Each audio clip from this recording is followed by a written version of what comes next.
ಕುಡಿತೀವಿ, ಹೇಗೆ ಅದು ನಮಗೆ ಜೀವನಕ್ಕೆ ಅತ್ಯಗತ್ಯನೋ ಅದೇ ರೀತಿ ಸಮಾಜದ ಏಳಿಗೆ ತಮ್ಮ ಜೀವನದ ಅವಿಭಾಜ್ಯ ಅಂಗ. ಊಟ ತಿಂಡಿ ಸೇವಿಸದೇ ಇದ್ರೂ ಪರವಾಗಿಲ್ಲ, ಸಮಾಜಕ್ಕೆ ಒಳಿತಾಗಬೇಕು ಅನ್ನುವಂತಹ ನಿಟ್ಟಿನಲ್ಲಿ ಅಹರ್ನಿಶಿ ಶ್ರಮಿಸ್ತಾ ಇದ್ದಾರೆ ಶ್ರೀ ಕೆ ಪಿ ನಂಜುಂಡಿ ವಿಶ್ವಕರ್ಮರವರು.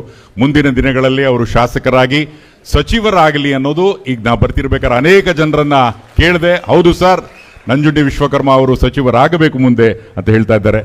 ಈಗ ಅವರು ಪ್ರಾಸ್ತಾವಿಕವಾಗಿ ನಮ್ಮನ್ನೆಲ್ಲ ಉದ್ದೇಶಿಸಿ ಮಾತನಾಡಬೇಕಾಗಿ ವಿನಂತಿ. ನಿಮ್ಮ ಜೋರಾದ ಚಪ್ಪಾಳೆ ಬರಬೇಕು ಕೆ ಪಿ ನಂಜುಂಡಿ ವಿಶ್ವಕರ್ಮ ಅವರಿಗೆ. ವಿಶ್ವಕರ್ಮನನ್ನ, ಕಾಳಿಕಾದೇವಿಯನ್ನ, ಅಜ್ಜಯ್ಯನನ್ನ ಮನಸ್ಸಿನಲ್ಲಿ ಪ್ರಾರ್ಥನೆ ಮಾಡುತ್ತಾ ರಾಜ್ಯ ಮಟ್ಟದ ಮಕ್ಕಳ ಪ್ರತಿಭಾ ಪುರಸ್ಕಾರದ ಈ ಕಾರ್ಯಕ್ರಮದ ಮೇಲೆ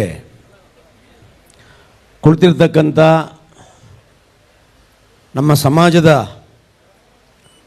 ಸ್ವಾಮೀಜಿಗಳಾದಂಥ ನಾಗಮೂರ್ತಿಯಂದ್ರ ಸ್ವಾಮೀಜಿಗಳವರೇ, ನೀಲಕಂಠ ಸ್ವಾಮೀಜಿಗಳವರೇ, ದೊಡ್ಡೇಂದ್ರ ಸ್ವಾಮೀಜಿಗಳವರೇ, ಗುರುನಾಥ ಸ್ವಾಮೀಜಿಗಳವರೇ, ಶಂಕರಾತ್ಮಾನಂದ ಸ್ವಾಮೀಜಿಗಳವರೇ, ನಾಗಲಿಂಗ ಸ್ವಾಮೀಜಿಗಳೇ, ವಿಶ್ವೇಂದ್ರ ಸ್ವಾಮೀಜಿಗಳವರೇ, ಮತ್ತು ಈ ಅರ್ಥಪೂರ್ಣ ಕಾರ್ಯಕ್ರಮದಲ್ಲಿ ಇಡೀ ದೇಶ, ಇಡೀ ರಾಜ್ಯ, ಇವತ್ತು ಕರ್ನಾಟಕದ ಪ್ರತಿಯೊಂದು ಮನೆಯಲ್ಲೂ ಕೂಡ ರಾಜಕೀಯ ಮಾತಾಡೋದಕ್ಕಿಂತ ಮುಂಚೆ ಅಜ್ಜಯ್ಯನವರ ಜ್ಞಾಪಕವನ್ನು ಕರ್ನಾಟಕದ ಜನತೆ ನೆನಪಿಸ್ಕೊಂಡು ಮಾತಾಡ್ತಾ ಇದ್ದಾರೆ. ಸರ್ವಧರ್ಮಗಳನ್ನು ಒಂದೇ ರೀತಿಯಲ್ಲಿ ನೋಡುವಂಥ, ಧರ್ಮ ಎಲ್ಲರಿಗೂ ಒಂದೇ ಅಂತ ರೀತಿಯಲ್ಲಿ ಸಾರ್ಥ, ಎಲ್ಲ ಜನರಿಗೂ ಒಂದೇ ನ್ಯಾಯ ಸಿಗಬೇಕು ಅನ್ನುವಂಥ ಪೂಜೆ ಪುನಸ್ಕಾರಗಳಲ್ಲಿ, ಅನುಷ್ಠಾನಗಳಲ್ಲಿ ತನ್ನಿಲನಾಗಿ ಈ ದೇಶ ನಾಡಲ್ಲಿ ಶಾಂತಿ, ನೆಮ್ಮದಿ, ಎಲ್ಲ ಜನರು ಒಳ್ಳೆ ರೀತಿಯಲ್ಲಿ ಬದುಕಬೇಕು ಅನ್ನುವಂಥ ಸಂಕಲ್ಪ ಮಾಡಿ ಜೀವನ ಸಾಗಿಸ್ತಾ ಇರ್ತಕ್ಕಂಥ ಮಾನೀಪುರ ಡಾಕ್ಟರ್ ಕರಿಋಷಭದೇಶಿಕೇಂದ್ರ ಶಿವಯೋಗೇಶ್ವರ ಮಹಾಸ್ವಾಮೀಜಿಗಳವರೇ, ಈ ಕಾರ್ಯಕ್ರಮದ ನನ್ನ ಆತ್ಮೀಯ ಸ್ನೇಹಿತರು, ನನಗೆ ಸಹೋದರರು, ನನಗೆ ಇವತ್ತಿನ ಮಾರ್ಗದರ್ಶಕರು, ನನ್ನ ಕುಟುಂಬವನ್ನು, ನನ್ನನ್ನು ಒಳ್ಳೆ ರೀತಿಯಲ್ಲಿ ನಂಜುಂಡಿ ಮುಂದಕ್ಕೆ ಹೋಗಬೇಕು, ಅವನಿಗೆ ಯಾವುದೇ ಸಮಸ್ಯೆ ಬರಬಾರ್ದು, ಅವನಿಗಾಗಿರೋ ಅನ್ಯಾಯ ಮತ್ತೊಂದು ಸಾರಿ ಅವನು ಜೀವನದಲ್ಲಿ ಬರಬಾರ್ದು, ಇಂಥ ಹೋರಾಟಗಾರನಿಗೆ ಒಂದು ಶಕ್ತಿ ತುಂಬಬೇಕು, ಬೆನ್ನೆಲುಬಾಗಿ ನಿಂತ್ಕೊಂಡು ಇರಬೇಕು ಅನ್ನೋಂಥ ನನ್ನ ಜೀವನದಲ್ಲಿ ಬಂದಿರತಕ್ಕಂಥ ನನ್ನ ಆತ್ಮೀಯ ಸಹೋದರರಾದಂಥ ಎಸ್ ಟಿ ಸೋಮಶೇಖರಣ್ಣ ಅವರೇ, ನನ್ನ 25 ವರ್ಷಗಳಲ್ಲಿ ನನ್ನಲ್ಲಿರುವಂಥ ಒಂದು ಆತ್ಮಸ್ಥೈರ್ಯ ಕುಗ್ಗಿದಾಗ, ನಾನೇನಾದ್ರೂ ತುಂಬ ನೊಂದ್ಕೊಂಡು ಏನಾದ್ರೂ ನಾನು ಏನು ಹಿಂಗೆ ಆಗೋಯ್ತಲ್ಲ ಅಂತ ಯೋಚನೆ ಮಾಡುವಾಗ ನಾನು ಯಾರಿಗಾದ್ರೂ ಒಬ್ಬರ ಹತ್ರ ಚರ್ಚೆ ಮಾಡ್ತೀನಿ ಅಂತ ಹೇಳಿದ್ರೆ ನನ್ನ ಆತ್ಮೀಯ ಸಹೋದರರು, ನನ್ನ ಆತ್ಮೀಯ ಮಿತ್ರರು, ನನಗೆ ಮಾರ್ಗದರ್ಶಕರಾಗಿದ್ದಂಥ ರವಿ ಹೆಗ್ಗಡೆಯವರು, ಅವರು ಈ ಕಾರ್ಯಕ್ರಮಕ್ಕೆ ಬಂದಿದ್ದಾರೆ. ಅವ್ರನ್ನೂ ಈ ಸಂದರ್ಭದಲ್ಲಿ ಅಭಿನಂದಿಸುತ್ತಾ, ಇವತ್ತೊಂದು ವಿಶೇಷವಾದಂಥ ನನಗೆ ಸುದಿನ. ಇವತ್ತು ವಿಶ್ವಕರ್ಮ ಸಮಾಜದಲ್ಲಿ ಎಷ್ಟು ಜನ ನಾಯಕರುಗಳು, ಸಮಾಜದ ಮುಖಂಡರುಗಳು ನಮ್ಮ ಸಮಾಜಕ್ಕೋಸ್ಕರನೇ ದುಡಿಬೇಕು ಅಂತ ಸಂಕಲ್ಪ ಹೊಂದಿರತಕ್ಕಂಥ ವಿಶ್ವಕರ್ಮ ಮಹಾಸಭಾದ ಎಲ್ಲ ಪದಾಧಿಕಾರಿಗಳೇ, ವಿಶೇಷವಾಗಿ ಇವತ್ತು ಈ ವೇದಿಕೆಯಲ್ಲಿ ರವಿಕುಮಾರ್ ಲಗ್ಗೆರೆ, ಲೋಕೇಶಾಚಾರ್, ಜನಾರ್ದನ ಮತ್ತು ಜಗದೀಶ, ಹೀಗೆ ಭಾಳಷ್ಟು ಜನ ಇವರೆಲ್ಲರೂ ಇದ್ದಾರೆ. ಅದರಿಂದ ಈ ಕಾರ್ಯಕ್ರಮಕ್ಕೆ ದುಡಿದಂಥ ಪ್ರತಿಯೊಬ್ಬರಿಗೂ ಕೂಡ, ಈ ಕಾರ್ಯಕ್ರಮಕ್ಕೆ ಪರೋಕ್ಷವಾಗಿ ಪ್ರತ್ಯಕ್ಷವಾಗಿ ಸಹಕಾರ ಮಾಡಿದಂಥ ಪ್ರತಿಯೊಬ್ಬರಿಗೂ ಕೂಡ, ನಾನೇನೇ ಮಾಡಿದ್ರೂ ಒಳ್ಳೆಯದೇ ಮಾಡ್ತೀನಿ ಅಂತ ನಂಬಿರ್ತಕ್ಕಂಥ ನಮ್ಮ ಸಮಾಜದ ಎಲ್ಲ ಬಂಧುಗಳಿಗೂ ಕೂಡ, ಇದನ್ನು ಪ್ರತ್ಯಕ್ಷವಾಗಿ ಪರೋಕ್ಷವಾಗಿ ಈ ಸಮಾಜಕ್ಕೆ ಒಳ್ಳೆಯದಾಗಬೇಕು ಅಂತ ಬಯಸುವಂಥ ಎಲ್ಲ ಸಮುದಾಯದ ಸಜ್ಜನ ಮಹಾಶಯರಿಗೂ ಕೂಡ, ಈ ಸಂದರ್ಭದಲ್ಲಿ ನೃತ್ಯವನ್ನು ಮಾಡಿದಂಥ, ವಾದ್ಯಗೋಷ್ಠಿಯನ್ನು ಮಾಡಿದಂಥ ಎಲ್ರಿಗೂ ಕೂಡ, ಈ ಸಂದರ್ಭದಲ್ಲಿ ಪೊಲೀಸ್ ಇಲಾಖೆಯವ್ರನ್ನೂ, ಈ ಟೌನ್ ಹಾಲ್ನಲ್ಲಿದ್ದಂಥ ಎಲ್ಲ ಕಮಿಟಿಯವರನ್ನು ಎಲ್ಲರನ್ನೂ ನೆನಪು ಮಾಡಿಕೊಂಡು ಎಲ್ಲದಕ್ಕಿಂತ ವೇದಿಕೆ ಮೇಲೆ ವೇದಿಕೆ ಮುಂಭಾಗದಲ್ಲಿ ಭಾಳಷ್ಟು ಹೆಸರನ್ನು ಹೇಳೋಕ್ಕಾಗೋದಿಲ್ಲ ನಾನು. ಅದರಿಂದ ಈ ವೇದಿಕೆ ಮೇಲೆ ಮತ್ತು ವೇದಿಕೆ ಮುಂಭಾಗದಲ್ಲಿ ಇರ್ತಕ್ಕಂಥ ವಿಶ್ವಕರ್ಮ ಸಮಾಜದ ಎಲ್ಲ ನನ್ನ ರಕ್ತ ಸಂಬಂಧಿಕರಿಗೂ ನನ್ನ ನಮಸ್ಕಾರಗಳನ್ನು, ಸಾಷ್ಟಾಂಗ ನಮಸ್ಕಾರವನ್ನು ಸಲ್ಲಿಸ್ತೇನೆ. ಇವತ್ತು ಈ ಒಂದು ಕಾರ್ಯಕ್ರಮ ನನಗೆ ಮಾರ್ಗದರ್ಶನ ಅಂತ ಹೇಳಿದ್ರೆ ನಮ್ಮ ಎಸ್ ಟಿ ಸೋಮಶೇಖರ್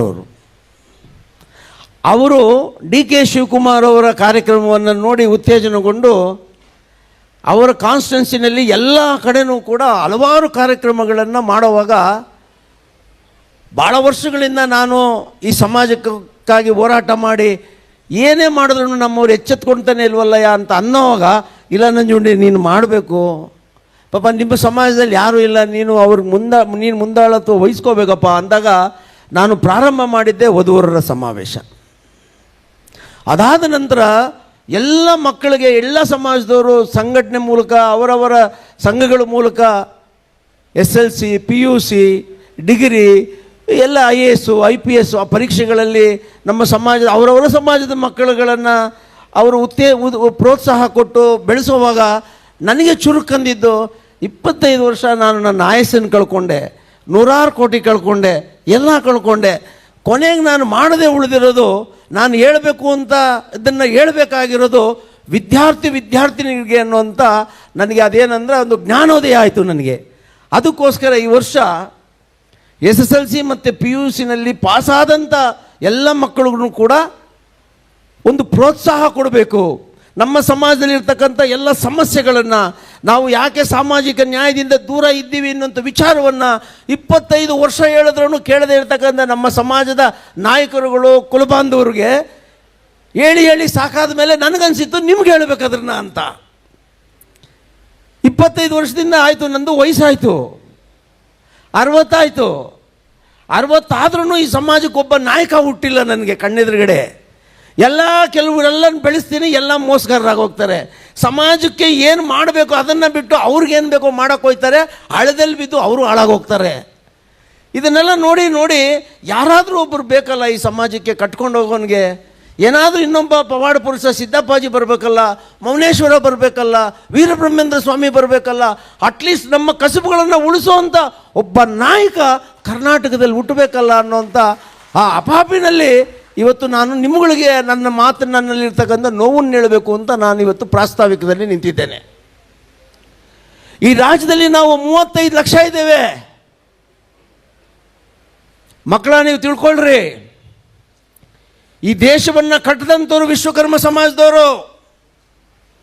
ಇದು ಶಂಕರ್ ಪ್ರಕಾಶ್ ಅವರು ಹೇಳಿದ್ರಲ್ಲ, 4 ನಿಮಿಷಗಳ ಅವರ ಮಾತಿನಲ್ಲಿ ಬಂದಂಥ ಎಲ್ಲ ಪದಗಳನ್ನು ನನ್ನ ಹೃದಯದಿಂದ ಬಂದಂಥ ಬರವಣಿಗೆಯಲ್ಲಿ ಅವರ ಮಾತುಗಳನ್ನು ಜೋಡಿಸಿದ್ದೇನೆ. ಅದರಲ್ಲಿ ಅದು ನೋವಿನ ಮಾತುಗಳವು. ಈ ದೇಶವನ್ನು ಕಟ್ಟದಂಥ ವಿಶ್ವಕರ್ಮರಿಗೆ ನಾವೇ ಕಟ್ಟದಂಥ ಗುಡಿಗೋಪುರಗಳ ಒಳಗಡೆ ಪ್ರವೇಶ ಇಲ್ಲ. ನಮಗೆ ಪ್ರಾಣ ಪ್ರತಿಷ್ಠಾಪನೆ ಮಾಡ್ತೀವಿ ಅನ್ನೋ ಒಂದೇ ಹೆಸರಿನಲ್ಲಿ ನಮ್ಮನ್ನು ಬಾಗಿಲಿಂದ ದೂರ ಇಡ್ತಾರೆ. ಈ ಸಮಾಜ 5 ಕಸುಬುಗಳ ಮೂಲಕ ಭಾರತ ದೇಶದ ಸಂಸ್ಕೃತಿ ಅಂತ ಹೇಳ್ತಾರೆ ವಿನಃ ಅದನ್ನು ಬೆಳೆಸಿದಂಥ ನಮ್ಮನ್ನು ಕೈ ಬಿಟ್ಟುಬಿಡ್ತಾರೆ.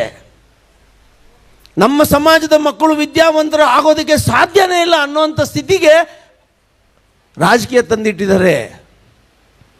ಇದನ್ನೆಲ್ಲ ಬದಲಾಯಿಸಬೇಕು ಅಂದರೆ ನೀವೇ, ನಿಮ್ಮ ತಂದೆ ತಾಯಿಗಳು ಇವತ್ತಿನ ಕಷ್ಟವನ್ನು ನೀವು ಅರ್ಥಕೊಂಡು ಇಷ್ಟು ದೊಡ್ಡ ಅಂಕಗಳನ್ನು ತಗೊಂಡಿದ್ದೀರಾ ಅಂದರೆ ನಿಮ್ಮ ರಕ್ತದಲ್ಲಿರುವಂಥ DNA ಅದು.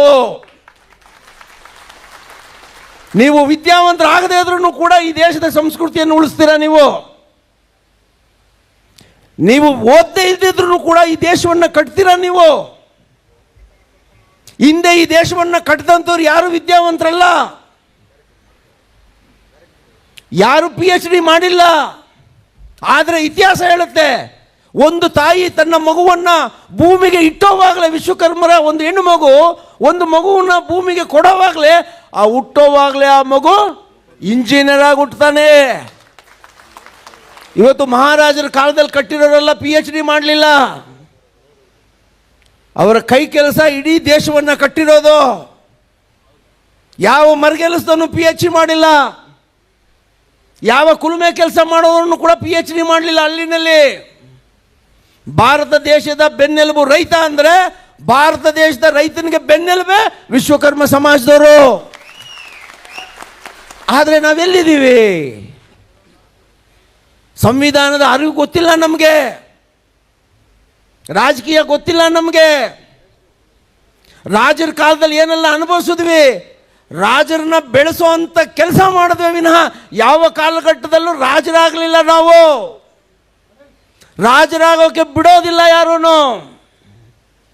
ದೇವಾನುದೇವತೆಗಳ ಕಾಲದಲ್ಲಿ ಅಧರ್ಮಗಳು ಹೆಚ್ಚಾದಾಗ ಆ ದೇವರುಗಳಿಗೆ ಎಲ್ಲ ರಕ್ಷಣೆ ಮಾಡುವಂಥ ಕೆಲಸ ಮಾಡಿಕೊಟ್ವಿ ವಿನಃ ದೇವರಿಗೆ ದೇವರಾಗಲಿಲ್ಲ. ನಾವು ಕೆಲಸಗಾರರಾಗೋದ್ವಿ ನಾವು.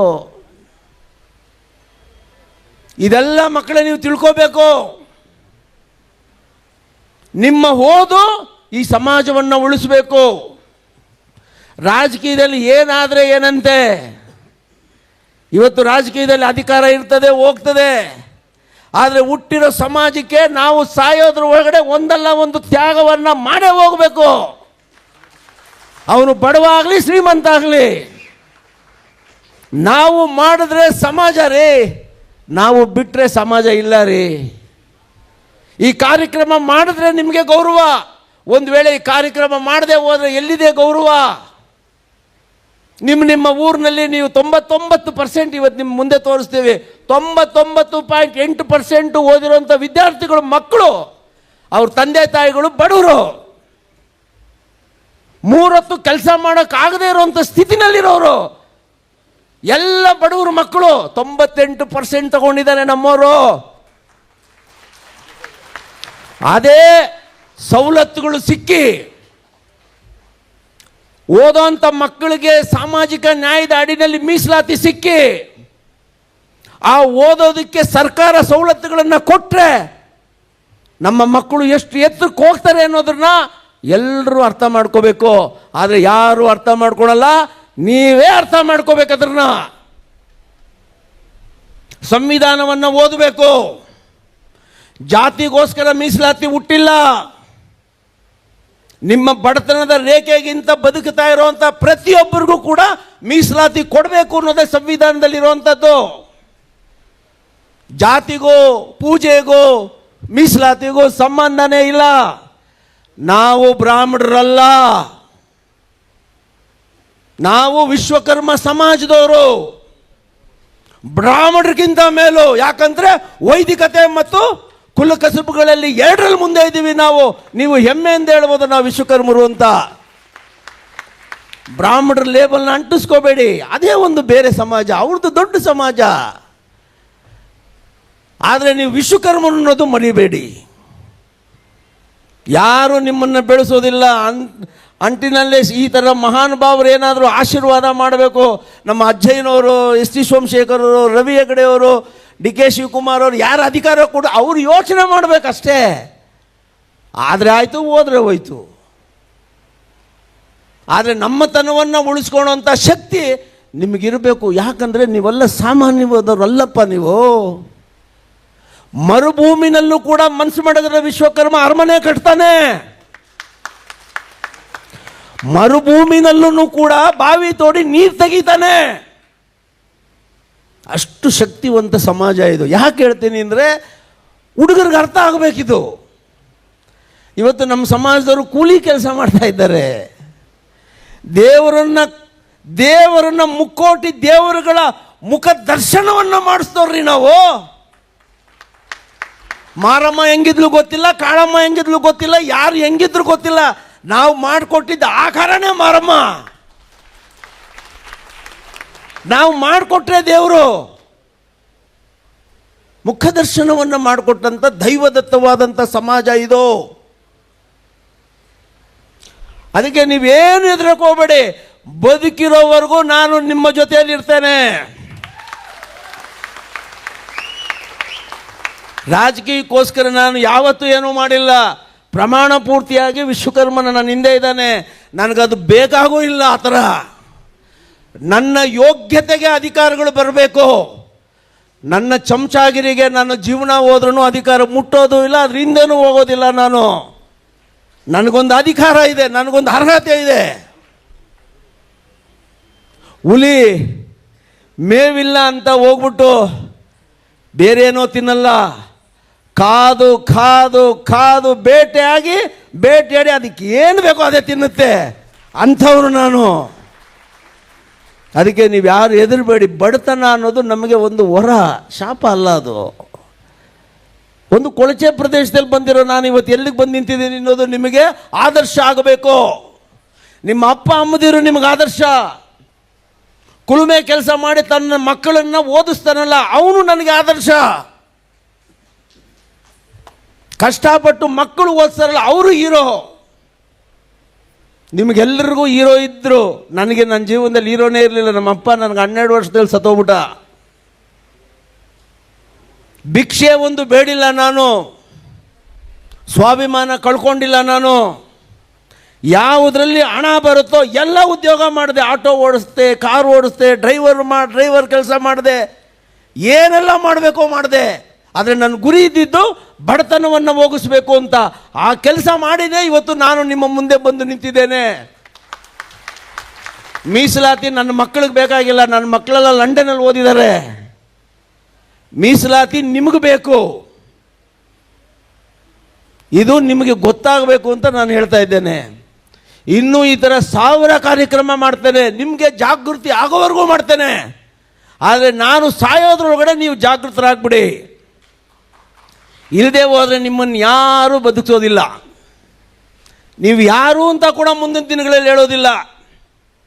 ಒಂದಲ್ಲ ಒಂದಿನ ವಿಶ್ವಕರ್ಮ ಸಮಾಜ ಮಾಡೋ 5 ಕಸುಬುಗಳು ಕೂಡ ಬೇರೆ ಯಾರೋ ಮಾಡಿದ್ರು ಅಂತ ದಾಖಲಿಸ್ಬಿಡ್ತಾರೆ. ಜಕಣಾಚಾರಿ ನಮ್ಮವನಲ್ಲ ಅಂತಿದ್ದಕ್ಕೆ ತಾನೇ ಹೋರಾಟ ಮಾಡಿ ಜಕಣಾಚಾರಿ ನಮ್ಮವನು ಅಂತ ಹೇಳಿದ್ದಾನೋ. ಒಂದಲ್ಲ ಒಂದಿನ ಪಂಚಮನುಮಯ ತೊಷ್ಟ ಶಿಲ್ಪಿ ವಿಶ್ವಜ್ಞಾನವ್ರು ಇಲ್ಲ ಅಂತಲೇ ಹೇಳ್ಬಿಡ್ತಾರೆ. ಅದಕ್ಕೋಸ್ಕರ ಬಂದಿರೋಂಥವ್ರ ಆಶೀರ್ವಾದ ಇದ್ದರೆ ನಿಮಗೆ ಆತ್ಮಸ್ಥೈರ್ಯ ಸಿಕ್ಕುತ್ತೆ. ಅದಕ್ಕೆ ಇಂಥ ಮಹಾಸ್ವಾಮೀಜಿಗಳನ್ನು ಕರೆಸಿದ್ದೇನೆ ನಾನು. ನಮ್ಮಲ್ಲಿ 67 ಜನ ಸ್ವಾಮೀಜಿಗಳಿದ್ದಾರೆ. ಅವರ ಆಶೀರ್ವಾದ ಜೊತೆ ಇವರ ಆಶೀರ್ವಾದ ಇದ್ದರೆ ನಮ್ಮ ಸಮಾಜಕ್ಕೊಂದು ಶಕ್ತಿ ಬರುತ್ತೆ. ಅದರಿಂದ ನಿಮಗೆಲ್ಲ ಹೇಳ್ತಾ ಇದ್ದೇನೆ, ನೀವು ಎಲ್ಲಿವರೆಗೂ ಓದ್ರಿ. ನಾನು ಎಲ್ಲಿವರೆಗೂ ನನಗೆ ಶಕ್ತಿ ಇದೆಯೋ ಹೋರಾಟ ಮಾಡ್ತೇನೆ, ನಿಮ್ಮನ್ನು ಓದಿಸ್ತೀನಿ ಅನ್ನೋಂಥ ಮಾತನ್ನು ನನ್ನ ಕೈಲಿ ಹೇಳೋಕ್ಕಾಗಲ್ಲ. ನಾನು ಅಷ್ಟು ದೊಡ್ಡವನಲ್ಲ. ನಾನು ಸರ್ಕಾರದಿಂದ ಕೊಡಿಸೋದಕ್ಕೆ ಏನು ಬೇಕೋ ಹೋರಾಟ ಮಾಡ್ತೇನೆ. ಅಂಥ ಆಶೀರ್ವಾದ ಆ ವಿಶ್ವಕರ್ಮ ನನಗೆ ಕೊಡಲಿ. ಇವರ ಆಶೀರ್ವಾದ ನಿಮ್ಮಗಳ ಮೇಲಿರಲಿ. ಇವತ್ತು ಡಿ ಕೆ ಶಿವಕುಮಾರ್ ಅವರು ಈ ರಾಜ್ಯದ ಮುಖ್ಯಮಂತ್ರಿ ಆದರು. ಅವರು ಕುಂತರು ಅಜ್ಜಯ್ಯ, ನಿಂತರು ಅಜ್ಜಯ್ಯ, ಮಲಗಿದ್ರು ಅಜ್ಜಯ್ಯ, 24 ಗಂಟೆನೂ ಅಜ್ಜಯ್ಯ ಅನ್ನುವಂಥ ಮಹಾನ್ ಪವಾಡ ಪುರುಷನ ಆ ಗುರುವಿನ ಆಶೀರ್ವಾದ, ಆ ಪೀಠದ ಅಧ್ಯಕ್ಷರು ಇವತ್ತು ನಿಮ್ಮ ಮುಂದೆ ಬಂದು ಕೂತಿದ್ದಾರೆ ಸ್ವಾಮೀಜಿಗಳು. ಇವರು ಮುಟ್ಟಿದ್ರೆ ನಿಮ್ಮ ಬದುಕೆ ಬೇರೆ ಆಗತ್ತೆ. ಇವರು ಆಶೀರ್ವಾದ ಮಾಡಿದ್ರೆ ಯಾರು ಹೆಂಗೋ ಆಗೋಗ್ತಾರೆ. ಅದಕ್ಕೆ ನಾನು ಬೇಡ್ಕೊಂಡು ಹೇಳಿದೆ, ನೀವು ಬಂದು ನಮ್ಮ ಮಕ್ಕಳಿಗೆ ಒಂದು ಆಶೀರ್ವಚನ ಮಾಡಿ. ಈ ಸಮಾಜವನ್ನು ಕಟ್ಟೋ ಮಕ್ಕಳವರು, ಅವರು ಬದುಕು ಚೆನ್ನಾಗಾಗಲಿ ಬನ್ನಿ ಗುರುಗಳೇ ಅಂದೆ. ನಾನು ಬರ್ತೀನಿ ಬಿಡಿ ನಂಜುಂಡಿ ಅಂತೇಳಿ ಆ ರಾಜು ಅವರು ಕರೆದು ಅಜ್ಜ ನಮ್ಮ ಕಾರ್ಯಕ್ರಮ ಅದು ಅಂದರು. ಯಾರಿಗಿದೆ ರೀ ಅದು? ನಿಮ್ಮ ಕಾರ್ಯಕ್ರಮ ಎಲ್ಲಿ ಅಂತ ಹೇಳಲಿಲ್ಲ ಅವರು. ನಮ್ಮ ಕಾರ್ಯಕ್ರಮ ಅದು, ನೀವು ಸಮಯ ಮಾತ್ರ ಹೇಳಿ ಅಂದರು. ನಾನು ನೊಣವಿನ ಕೆರೆಗೆ ಬರ್ತೀನಿ ಸ್ವಾಮಿ ಬದಿ ಅಂತ ಹೇಳಿದೆ. ನೋ, ಬರೋಕ್ಕೆ ಹೋಗ್ಬೇಡಿ ಅಂದರು ರಾಜು. ಬರೋಕ್ಕೆ ಹೋಗ್ಬೇಡಿ, ಬರೀ ವಾಟ್ಸಾಪ್ ಹಾಕಿ ನಾನು ಬರ್ತೀನಿ ಅಂದರು. ಇದು ಸಮಾಜದ ಮೇಲಿರುವಂಥದ್ದು, ನಮ್ಮ ಸಮಾಜದ ಮೇಲೆ ಅವ್ರಿಗಿರುವಂಥದ್ದು. ಅವರ ದೇವಸ್ಥಾನಗಳನ್ನೆಲ್ಲ ನಮ್ಮವರೇ ಮಾಡಿಕೊಟ್ಟಿರೋದು. ಅದು ಗೊತ್ತಿದೆ ಅವರಿಗೆ. ಈ ಸಮಾಜ ಉಳಿಬೇಕು ಅಂತ ಅವ್ರಿಗೆ ಗೊತ್ತಿದೆ. ಅದರಿಂದ ಇಂಥ ಪವಾಡ ಪುರುಷರ ಸಾನ್ನಿಧ್ಯದಲ್ಲಿ ಇವತ್ತು ನೀವೆಲ್ಲ ಇಂಥ ದೊಡ್ಡ ಕಾರ್ಯಕ್ರಮದಲ್ಲಿ ಭಾಗವಹಿಸಿದ್ದೀರ. ನಿಮಗೆಲ್ರಿಗೂ ಒಳ್ಳೆಯದಾಗತ್ತೆ ಮುಂದಿನ ದಿನಗಳಲ್ಲಿ. ನಾನೇನು ಹೇಳ್ತೀನೋ ಅದನ್ನು ಕೇಳಿ, ಸರಿ ಇದ್ದರೆ ಕೇಳಿ, ಸರಿ ಇಲ್ಲದಿದ್ದರೆ ಬಿಡುಬಿಡಿ. ಆದರೆ ನಿಮ್ಮ ಬದುಕಿಗೆ ಯಾವುದೋ ಒಂದು ಬೇಡವಾದ ವಿಚಾರಗಳನ್ನು ತಗೊಂಡು ಬಂದು ಅನ್ಯಾಯಕ್ಕೆ ಒಳಗಾಗಬೇಡಿ. ನಿಮಗೆಲ್ರಿಗೂ ಒಳ್ಳೆಯದಾಗಲಿ ಅಂತೇಳಿ ಮತ್ತೊಂದು ಸಾರಿ ಎಲ್ರಿಗೂ ನನ್ನ ಸಾಷ್ಟಾಂಗ ನಮಸ್ಕಾರಗಳನ್ನು ಸಲ್ಲಿಸಿ ನನ್ನ ಪ್ರಾಸ್ತಾವಿಕ ಮಾತನ್ನು ಮುಗಿಸ್ತೇನೆ. ದೊಡ್ಡದಾಗಿ ಮಾತಾಡಿದರೆ ಕ್ಷಮೆ ಇರಲಿ ಅಂತ